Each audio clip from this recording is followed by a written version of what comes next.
C'est pour cette raison qu'on est là ce soir, évidemment. Et on a été assez interpellés par votre intervention tout à l'heure pendant le débat entre les auteurs sur votre position sur le numérique par rapport à votre écriture et par rapport à la manière dont vous concevez vos romans. Donc est-ce que vous pourriez nous en dire un petit peu plus et puis peut-être aussi nous parler de votre expérience de nouvelles en très court sur le Galaxy Note. Le numérique c'est spécial, c'est-à-dire que lire sur une tablette juste comme ça, sur un support numérique quel qu'il soit, ne m'apporte pas de plaisir parce que moi j'aime la texture du livre, j'aime l'odeur, j'aime avoir le bouquin dans la poche, l'oublier, le donner, le machin, le surligner, le cornet. Donc dans l'absolu, juste comme ça, s'il n'y a pas d'enrichissement, ça m'intéresse moins. Sauf que l'avantage du numérique, il est évident que partir en voyage ou quelque part avec 300 bouquins c'est difficile, ou même 10, alors qu'avec la tablette vous en avez 300 sans aucun problème. Ça c'est un véritable avantage. Maintenant, là où moi en tant que romancier je vois un vrai avantage à la tablette, c'est à condition d'enrichir le texte pour la tablette. C'est-à-dire que, alors forcément il y a je clique sur un mot, j'en ai la définition qui s'affiche en 2 secondes, et forcément le fait on va jamais chercher dans le dictionnaire quand on sort d'un bouquin en disant j'ai corné 10 pages parce qu'il y a 10 mots dans le bouquin où j'ai un doute sur la définition ou je ne le connaissais pas. Moi le premier, alors je suis romancier, ça m'arrive rarement d'aller vérifier plus tard, alors qu'une tablette, je clique, j'ai la définition, super. Et non mais là il y a un vrai enrichissement. Après, si un jour j'avais l'opportunité d'écrire un vrai gros texte avec un éditeur numérique qui me soutient dans la démarche de pouvoir aller au-delà de simplement écrire en disant ok, tu veux qu'on crée des liens hypertextes, tu veux qu'on crée des liens photographiques, tu veux qu'on crée tout un tas de choses qui t'a accompagné le lecteur avec de la musique, alors là j'adore l'idée. Parce que la tablette tout est optionnable. C'est-à-dire que moi je suis lecteur lambda, je prends ma tablette, j'ai pas envie qu'on m'embête avec les photos, les liens hypertextes, les définitions, la musique, je décoche. Je vais dans un menu, je décoche tout, lecture simple. En revanche, j'ai envie d'une expérience un peu nouvelle, un peu interactive, je coche, je mets ok, je veux à mesure de ma lecture la musique qui m'accompagne. Tiens, l'auteur là décrit un lieu qui existe vraiment, c'est une bonne description et à la fin j'ai la possibilité, si je veux, moi je ma lecture, de cliquer pour une photo du lieu. Je clique. Ah ouais d'accord, c'est comme ça que je le voyais.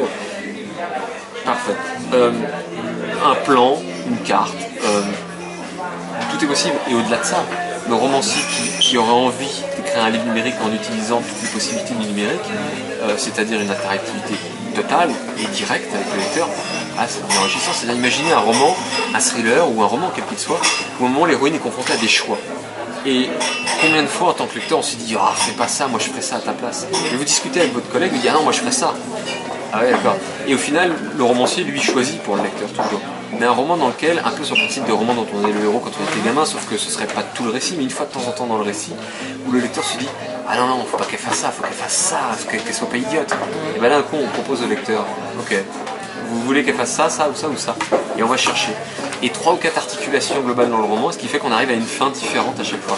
C'est pas un bouquin hyper interactif, faut pas le faire tout le temps, sinon c'est de la lecture, ça devient vraiment un jeu vidéo. Mais en revanche, une fois de temps en temps, le bouquin, ça devient intéressant et ça permet d'explorer des possibilités. Et là où l'intérêt est majeur, essentiel pour le romancier, c'est que moi en tant que romancier, le nombre de fois où je me dis le livre peut se terminer comme ça ou comme ça ou comme ça, mais quel est le choix que je vais faire? Je n'ai qu'un choix possible en tant que romancier. Parce que le lecteur sur le livre papier, il n'y a pas des options. Donc si moi à un moment je me dis tiens, je vais explorer différentes options et je vais les rédiger toutes pour voir où ça m'amène, parce que je pense qu'il n'y a pas de mauvaise fin, il y a des fins intéressantes et je les explore, là j'ai l'opportunité de les présenter au lecteur.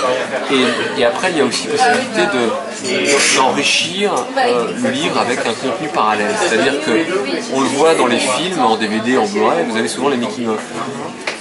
Ça a un intérêt pour ceux qui vont le chercher, et la plupart des gens ne vont pas le regarder, ça ne les intéresse pas de savoir comment est fait tel ou tel effet spécial du roman, du film, parce que ça gâche un peu le plaisir. Mais en revanche, il y en a des tas d'autres qui se posent la question, ou des scènes coupées. Moi ça m'est arrivé c'était il y a 10 ans de ça, sur mon site internet, j'ai commencé à mettre des scènes coupées de mes romans. En disant au lecteur, un roman c'est aussi une question de choix, il y a un moment quand on relit tout un tas de choses, j'ai décidé de couper des scènes, je vous explique pourquoi, mais je vous les propose à la lecture et vous verrez, parfois c'est évident, parfois vous dites ah bah non, moi j'aurais bien aimé l'avoir intégré. et je pense que sur une tablette, on pourrait créer ça, un onglet making of, qui fait qu'une fois qu'on a lu le bouquin, on va piocher, l'auteur nous raconte pourquoi la genèse du bouquin, etc., comment il a fait telle ou telle scène, et surtout, il nous propose de lire, si on a envie, telle ou telle scène, en disant, bah voilà, je vous la réintègre dans le livre numérique, et avec un petit onglet avant-après, et vous lisez la scène, vous dites, ah ouais, tiens, ok, ça c'était pas dans le livre, il m'explique pourquoi il l'a coupé. C'est vachement enrichissant pour un livre qu'on adore quand on veut comprendre un peu mieux. Je pense à ça parce qu'il y a les passionnés qui sont juste curieux, il y a les écrivains en herbe qui se disent, comme un cinéaste en herbe, on va voir les making-of d'un film, j'apprends des tas de trucs. Mais là pareil, un type qui dit, j'ai bien aimé son bouquin, je l'ai décortiqué et tout, mais j'ai envie d'en savoir un peu plus, parce que moi-même j'ai envie d'écrire. Il va dans le making-of, il y a tout un tas d'informations. Ça, la tablette est géniale, elle le permet, alors qu'un livre papier, je sais pas comment on peut rajouter à la fin un gros cahier en plus, machin, mais ça veut dire que il y aura 150 pages de plus, donc des coûts pour l'éditeur, donc il va le répercuter sur le bouquin. Alors ça n'intéressera peut-être que 2%, 5%, 10% des lecteurs. Donc non, c'est dommage, le numérique le permet. Et là, c'est une force supplémentaire. Donc oui, le numérique, quand on peut enrichir l'expérience de la littérature parce qu'est le numérique, c'est-à-dire une expérience nouvelle, alors là, oui, je dis oui. Et Stephen King, qui est quand même, je suppose que c'est une référence pour vous, hein, quand même, on peut le dire comme ça. Stephen King, lui, a choisi de faire certains de ses bouquins uniquement en numérique, soit par épisode, soit se désolidariser de l'édition papier pour ne faire que du numérique. Vous pensez que vous allez tomber là-dedans aussi ? Dans l'objectif d'expérience. Les choses sont différentes. Stephen King l'a fait sur un marché qui est particulier, qui est plus grand aux États-Unis qu'en France, dans un contexte, je ne vais pas rentrer dans les détails, mais où en gros, sur une question de droit, etc., financièrement c'est viable, c'est très intéressant pour lui. Après, l'expérience n'a pas été très fructueuse, je crois. Donc, et il réitère régulièrement. Il réitère régulièrement, mais parce que ça l'amuse. Oui. Et c'est là que c'est intéressant. Il peut se permettre de s'amuser. Voilà. En France, si vous le faites, il faut que ce soit expérimental pour le plaisir. Parce qu'il n'y a pas de marché viable numérique en France. Donc, quand un auteur s'amuse à faire une nouvelle sur Internet, sur le numérique, c'est purement parce que ça l'amuse. Voilà. Moi, de temps en temps, il m'est arrivé de mettre des textes à moi sur mon site Internet. Il n'y a pas de démarche commerciale parce qu'il n'y a pas de marché commercial sur Internet, en tout cas de valeur intéressante. En revanche, pour le lecteur, c'est un plaisir. C'est un lectorat particulier parce que beaucoup de gens vous diront, moi j'ai mis une pièce de théâtre, des nouvelles, des tas de trucs sur Internet. Très peu de mes lecteurs les lisent parce que ils vont pas les chercher, etc. Parce qu'il préfèrent les avoir en papier. Mais ça existe. S'amuser de temps en temps avec un texte virtuel, oui. Mais là, typiquement, avec le Galaxy Note, c'est un texte virtuel qui n'a a priori pas vocation à être publié en papier. Non, ils ne le sont pas. Ça a été une expérience. C'est-à-dire, quand ils m'ont proposé, moi sur le coup, il y a deux choses. À la fois, je me suis dit, le cahier des charges qui était proposé était assez court en termes de possibilités. Et moi, j'aime avoir de l'espace pour m'exprimer. Donc, je leur ai dit, est-ce que je peux faire plus long que ce que vous me proposez, parce que c'est ce qui m'intéresserait. Et en même temps, j'adore les défis. Quand on est romancier, qu'on a des idées, quand quelqu'un vient me voir en disant ça vous intéresserait de travailler avec nous sur un projet qui est amusant pour une tablette, on vous propose dans un cahier des charges, moi je leur dis attendez, dites-moi à la limite un maximum d'éléments à intégrer dans le texte, parce que moi ça va être ludique à faire. Ouais, c'est ça. Et ils m'ont dit non, amusez-vous, faites-vous un truc simple, nous on veut juste proposer l'opportunité de le faire. Bon, alors du coup je me suis dit ok, qu'est-ce que je fais? J'ai écrit 3 textes différents.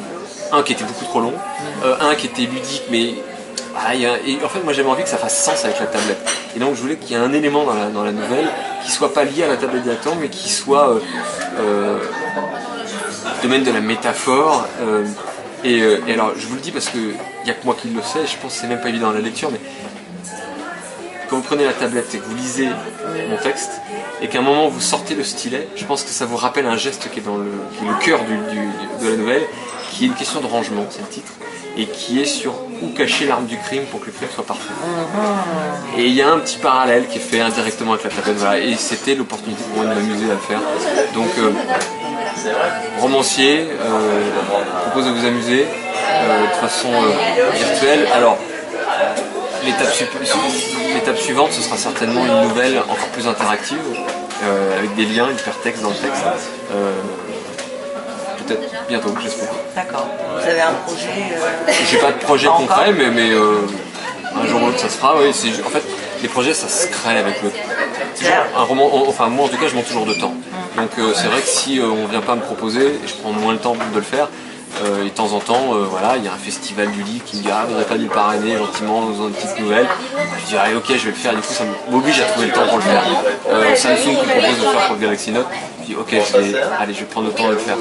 Mon éditeur qui me dit tiens, tu voudrais pas faire un truc pour je sais pas, les 10 ans de machin. Allez, ok. Sinon, spontanément, c'est plus difficile parce que moi, je suis tellement dans mes bouquins, j'en fais en général 2 par an, je fais des pavés. Je suis tellement drivé par mes idées, par mes envies, que je prends moins le temps. Donc, vous dire que demain, je vais faire cette nouvelle, je sais pas, à court terme, mais l'envie est. Si cet été j'ai du temps pendant mes vacances, peut-être, je sais pas. Ok. À venir. Merci beaucoup. Merci.